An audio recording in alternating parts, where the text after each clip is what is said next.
Welcome inside the broadcast booth, everybody. My name is Joe Buck. That's the Hall of Famer. Glad to have you with us. You're listening to Last Place Lectures, presented by Sucking at Fantasy Football. What's going on? Welcome to Season 1, Episode 1 of Last Place Lectures.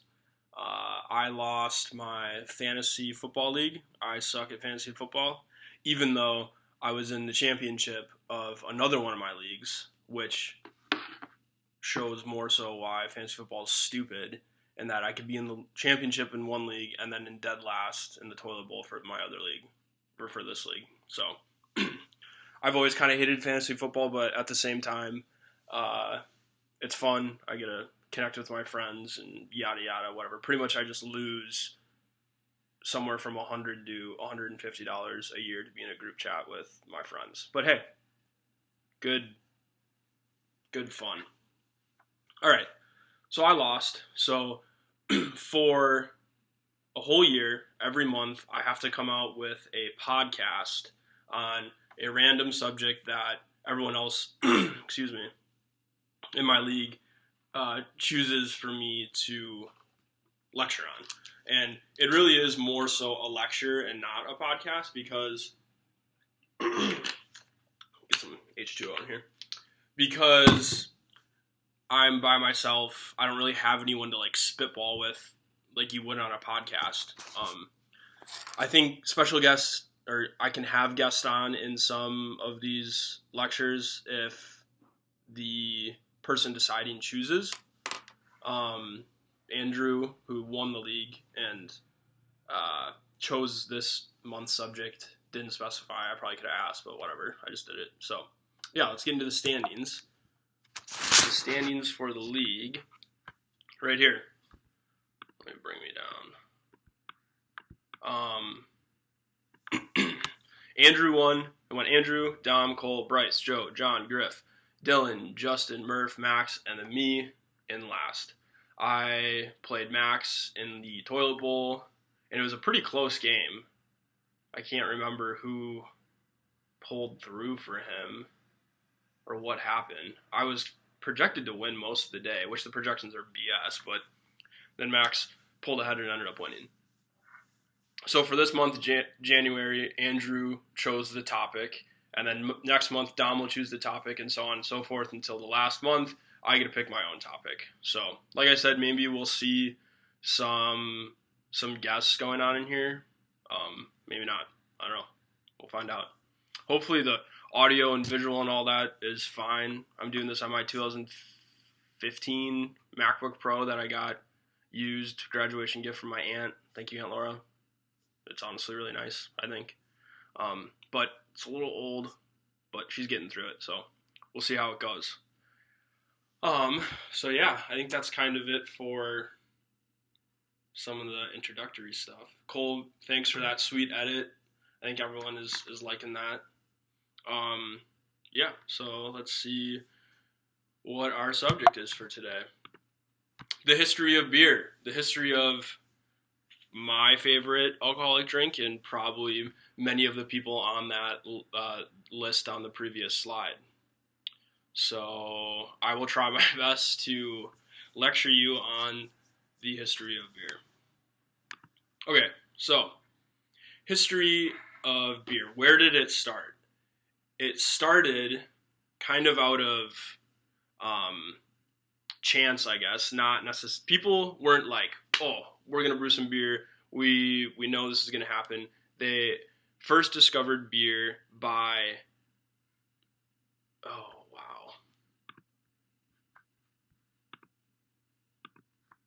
what the fuck?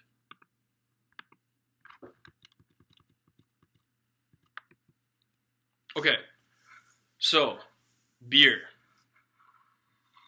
In order to trace the roots of beer back to its origins, there's two major things. And one is geography, and two are the ingredients that went into beer. So geography, Mesopotamia, Fertile Crescent, on the banks of the Tigris and Euphrates River, present-day Iran. That's where civilization as we know it started. And that's where, like many things, beer blossomed, and with immigration and patterns of trade and movement, beer grew from that and grew into what we know it as today. But back in the day, beer was not like that. It was more so almost a way of fuel and food for some of these people, these Neolithic people living in Mesopotamia at the time. And the hypothesis of how beer was started was people were making bread or had ingredients for bread, like grain, and that's why the ingredients are so popular, because grain at the time was easy to keep, easy to produce, and one of the more widespread cultivated crops in Mesopotamia. So the thought is people had grains like barley, and they were maybe making bread, and it got left outside, and it rained, and then all of a sudden this basket of barley was sitting with water for maybe a day or two or up to a week, and then Joe Schmo comes over, takes a sip out of it, and he's like, oh man, this tastes kind of different. It's not water, it's not like porridge, but it's, I think they called it gruel, which was, people were making gruel, which was water and barley and other grains, and they just kind of like, it was almost like an oatmeal porridge, and they would eat it, and that was more so for fuel. But the thought is, ooh, what's this water? Ooh, it's making me feel kind of funny. Oh wait, what are these little bubbles and enzymes that are fermenting? They figured out fermentation in this this vessel. So that's kind of where the process of beer started, I guess. And then from there, it started to expand all over. And once people found this out, they found ways to make it more consistently, not as consistent as, bottling it and obviously, selling it for a profit, but they were able to be like, okay, I can make, this at home semi-consistently and get the same taste with the same outcome, or being drunk. And that's what really pushed beer to the exploration phase, I guess. And from there, it started to turn into a form of payment. People were getting paid, well, aside from slave labor, people were using beer as payment to help build the Egyptian pyramids and barter with one another for other things that they would take in to use around the house. And most of this brewing process was being done in the home, primarily by women. So going from Mesopotamia, like I said, the growth of beer, just like everything else, revolved around trade and the expansion outside Mesopotamia, which is where we get to this expansion into the rest of Europe and further east into Eastern or Western Asia, or west into Western Asia. But so if we look down here, this is a great map. Mesopotamia, 9,600 years ago, the cultivation of crops and beer starts to happen, and then from here, people are going west, north, east, throughout Turkey into present-day Europe. And that is where we see people coming in contact with beer, which at first was not this highly explosive, oh my gosh, what is this? This is the next greatest thing. If anything, people were they were kind of stuck up to it. Specifically the Romans, they scoffed at the beer and they were sticking to their fancy little wines, and they didn't think much of the beer. But yeah, as they pushed further north, they came in contact with other alcoholic beverages that were similar to beer, but not quite the same. But once again, the Romans, who conquered a majority of that orange area at the time, they scoffed at it. They associated barley with animal feed and famine food, so they didn't really think that beer was up to their standards, and they, like I said, stuck to their wine. They kind of thought it was some hillbilly stuff that these Neolithic people brought, and we just happened to stumble upon. Let's see. The Germans and Belgians, however, at the time were rejecting Roman wine. And this is when they were kind of starting to clash heads a little bit. And this, along with the collapse of the Roman Empire, came the collapse of wine, and beer was able to make its path in and put its foot in the door and kind of open up to more people. Because when the Romans were controlling everything, they're like, oh, don't drink this beer, it's crap, you need to drink our wine. Collapse of the Roman Empire opened up beer to be able to get across to more of Europe and more of Western Europe, into Germany, France, and Belgium. Those were the big beer boys. So yeah, like I said, in Mesopotamia, a lot of the times this beer was being made by women in the household, and that also was the case when beer made its way up into Europe. Women in the house were mainly making beer to just have, on hand for their family and maybe some friends that are coming over. It wasn't a widely distributed thing. On top of that, this picture kind of got cut off, but monks were also brewing beer, and they sold it to sustain their monasteries. So monks selling beer is one of the first commercialized or monetized forms of beer in that sense. And then the women in the household started making larger quantities of beer, and from there they would also then sell to people that were looking to buy. And that's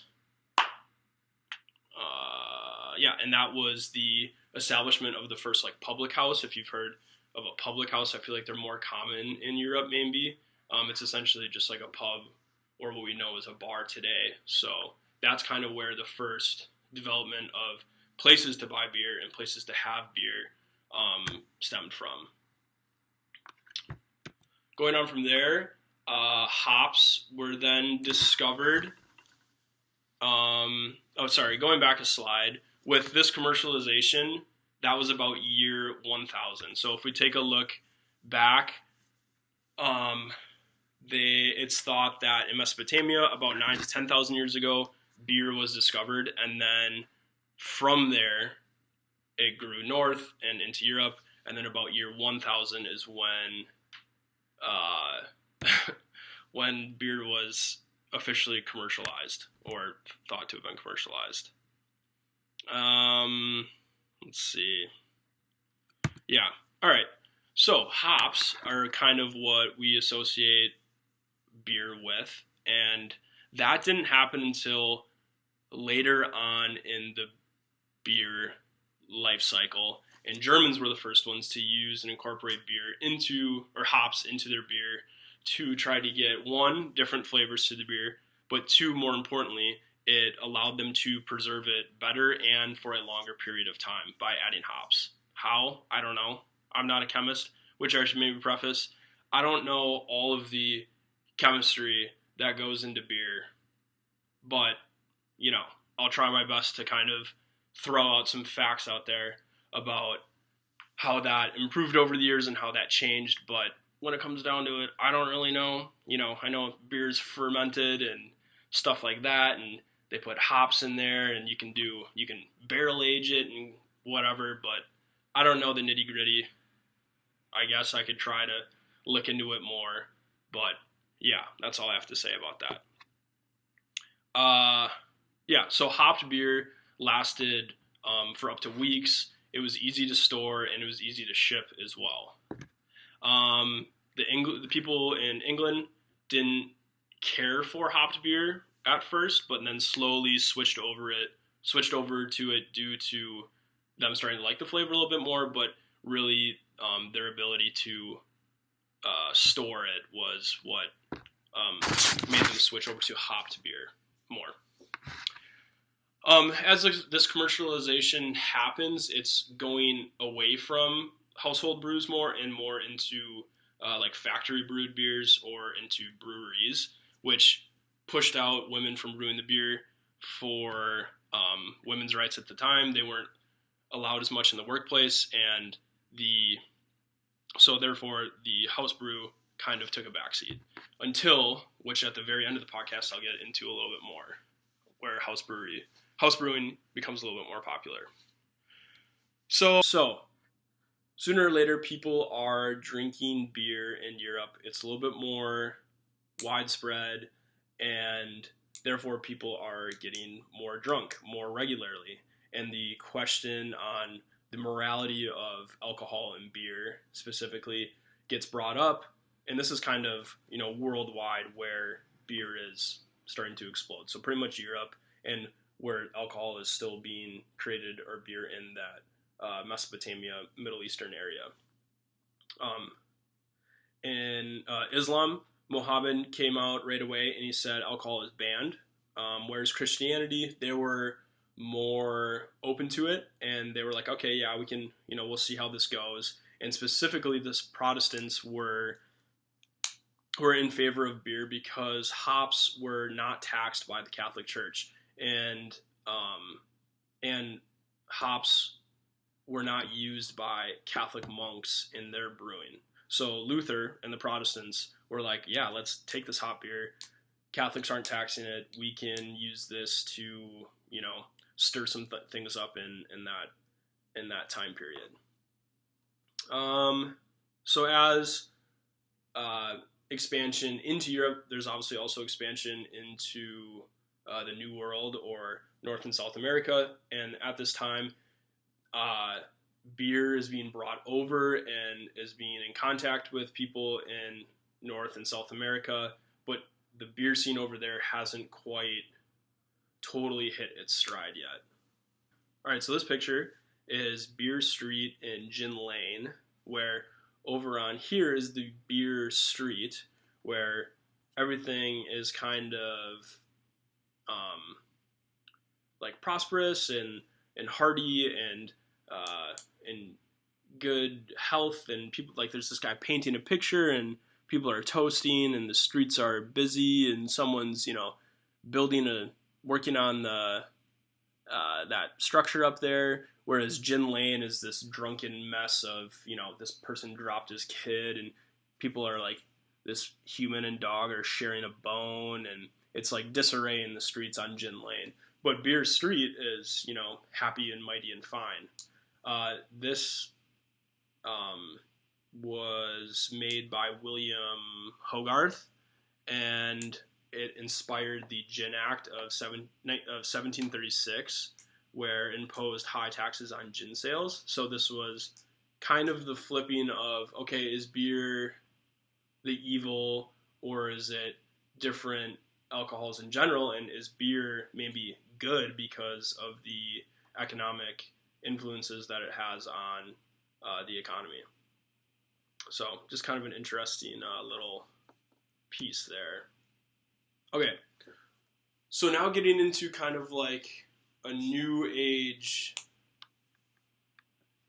So getting into now a new age of beer, and this is like the explosion of beer, specifically in Europe. We're still stuck in Europe, but we're now into the 1800s, and beer is really starting to grow and also become more specialized in certain areas. So starting in Ireland in the 1720s, a style of beer called a porter became very popular amongst the dock or port workers in these coastal towns in Ireland, which was, a porter is a darker style of beer similar to Guinness. However, Guinness is a stout, which I believe was derived from the same brewing process as a porter, where now we know it's stout, Guinness Stout, one of the most famous beers ever. Also grows in its popularity in Ireland specifically.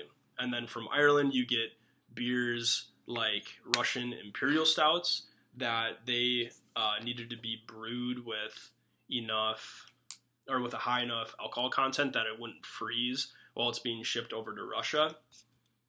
That's another specific type of beer. So the birth of the IPA. they were in England making beer, and they wanted to have enough hops so that it would last the long and hot voyage around South Africa and then up into India, where British was occupying India. They wanted to send beer over, so they had to have enough hops to make it last long enough. But they were also afraid that the heat was gonna mess it up, and it ended up being this perfect storm of enough hops and the right heat to make what we know today as an IPA. And I'm sure at the time it wasn't as smooth as they are now, but still that like very hop forward beer, and they were pounding those over in India. So that's another very specific style of beer growing in Europe, but also on track to go to other parts of the country. We then find lagering, which is it's a way that beer is fermented at lower temps. And you think lagers, you think of German beers, and this was the German bread and butter. Lagering beers and a good old German lager. And that's where we see Mexican lagers as well. A lot of those were from German influence, German settlers going into Mexico. Similar, or like the cousin to the lager is the Pilsner, or a Pilsner was a pale lager, and that comes from Pilsen, Czech Republic, which here's Pilsen. In Czech Republic, these are some of the lighter Pilsner beers that you probably might know of, like Heineken, Stella, Amstel. But yeah, Pilsners are light, refreshing, a pale lager, or a Pilsner, named after the town Pilsen. Exploded in the United States and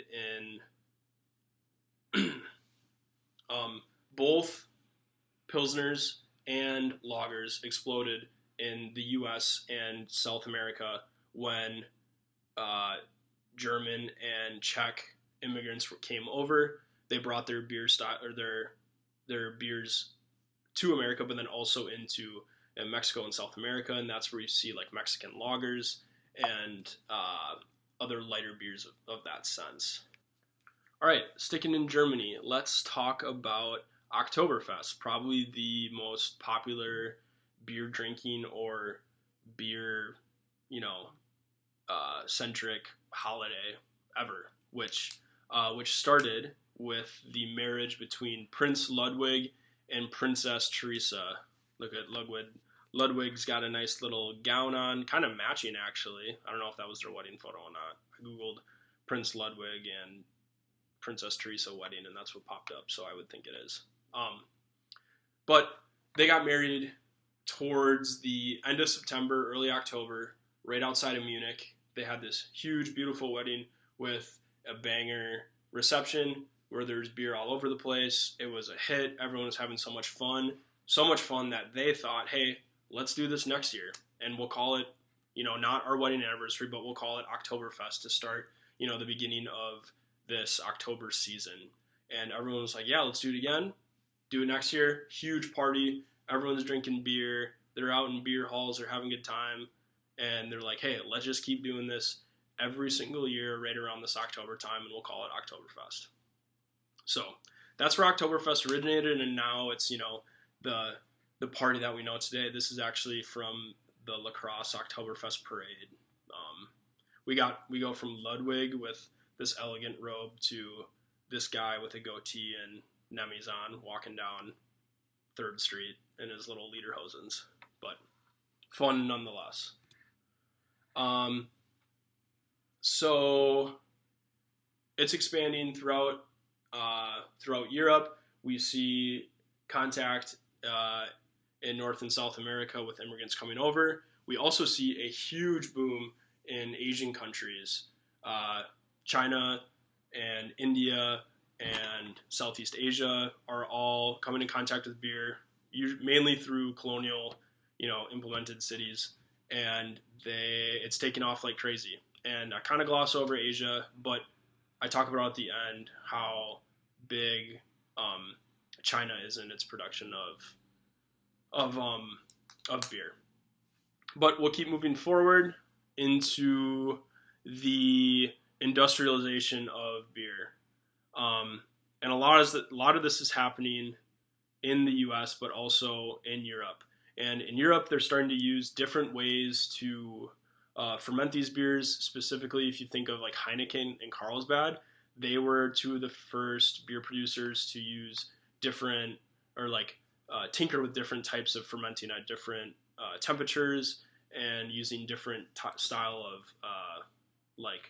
vats to ferment their beer in, whether that's like copper or wooden barrels or barrel aged stuff and whatnot. Let's see. Yeah.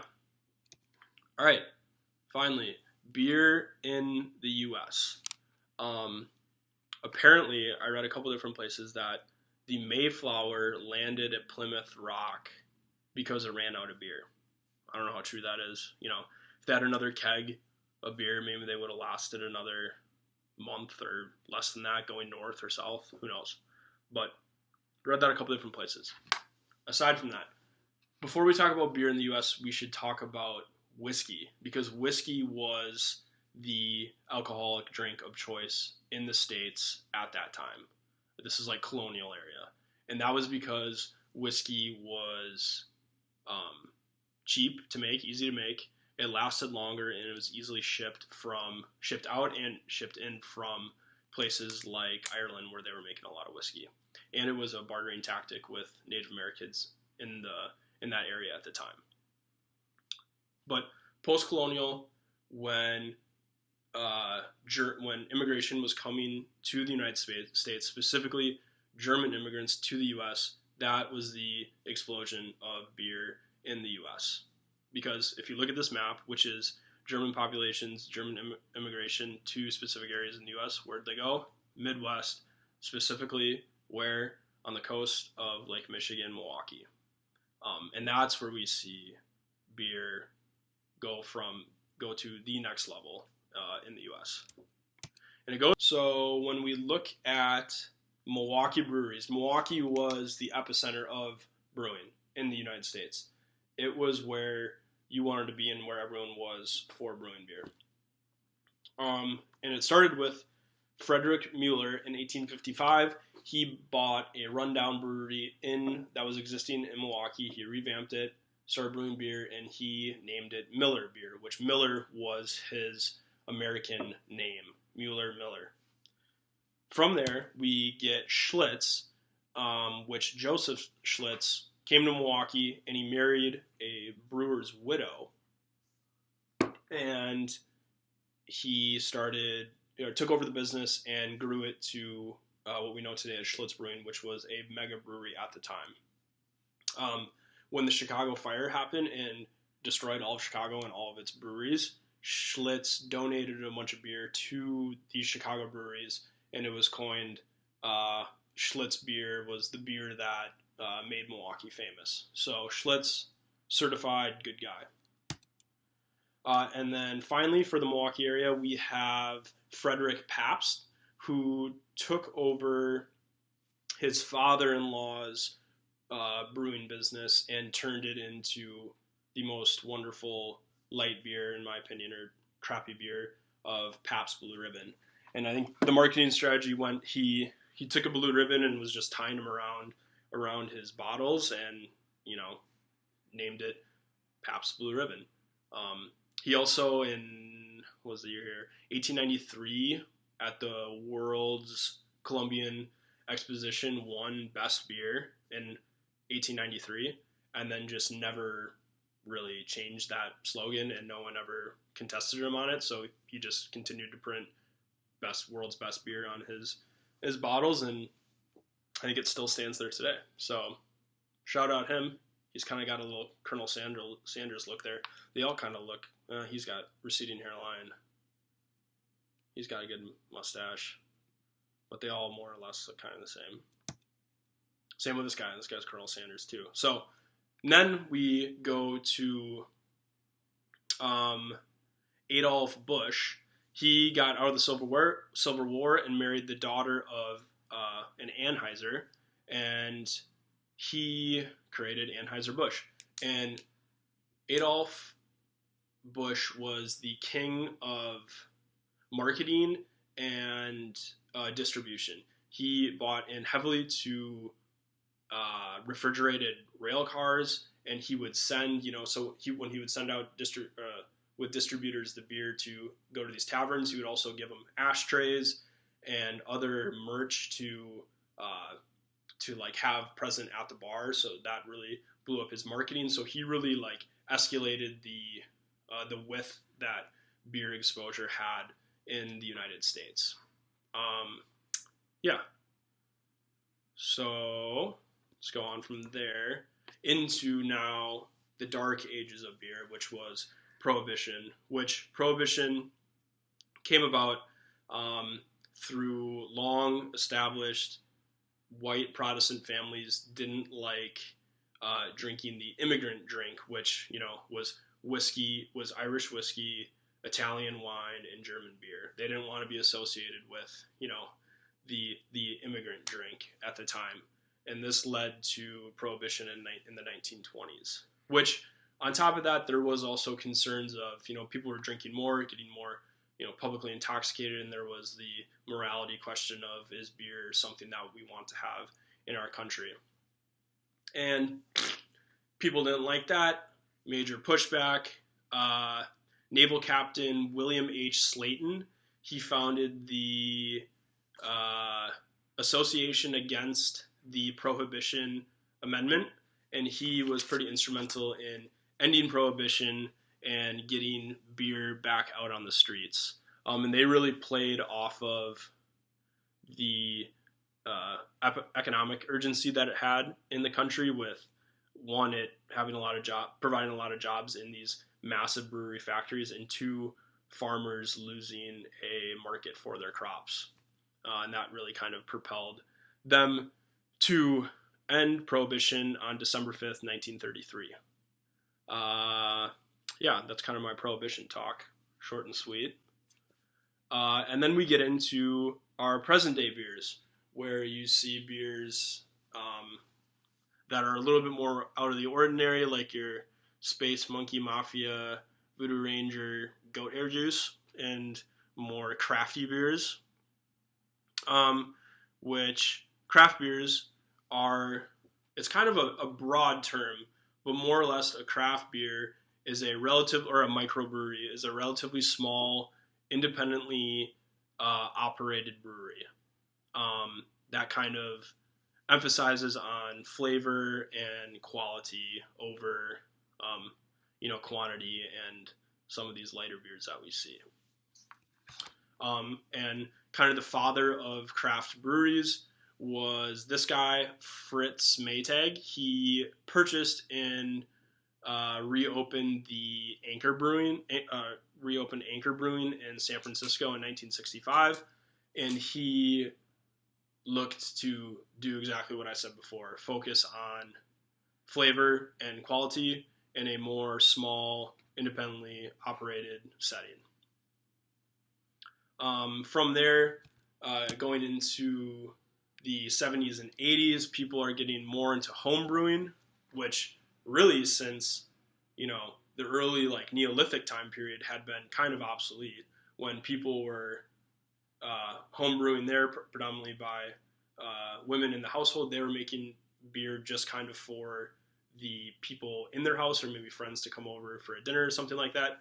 Now, during the 70s and 80s, we're seeing people doing it for, maybe more so a hobby or something just to do out of pleasure. Yeah, and then going later on into the, 80s, 90s, and present day, we see small breweries all over the country. Like Sierra Nevada was a huge one that really spearheaded the craft brewery movement with their pale ale. Dogfish Head. What's another one? New Glarus. I guess you could consider New Glarus like a microbrewery or a independently owned one. Yeah, or like venues like Ecker's Apple Farm, great place. Shout out Ecker's. Now we see a lot of these places to go and have a locally made beer pretty regularly and throughout much of the country, which is pretty cool. So yeah. All right. Just gonna finish up. I didn't really record an ending, and I forgot to mention in my original recording too that I did that entire thing while having the shingles virus. So it can be done. Hard things can be done. People talk about the Jordan flu game.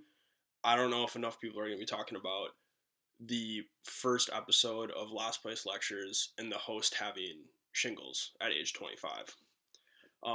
If you've had the chickenpox virus, the shingles virus is inside of you and it can come out whenever. So beware. I decided also with the Super Bowl coming up to throw on my Super Bowl LII signed Tyrod Taylor hat that I got in Minneapolis with my parents when I was like 17 or something. Pretty cool. He was just signing hats and I went and got one. But yeah, I hope you guys liked the podcast. It was more of like a presentation. It was kind of hard. I didn't have anyone to have banter with. Next episode, I think my friend Brett's going to come on and we're going to talk about LeBron and his legacy. I think that's what Dom ended up picking. But yeah, it should be fun. And yeah, watch out for shingles. I'd maybe, if you've had chickenpox, think about it. You can also get a shingles vaccine. So I might be in line for that. But all right, see you later.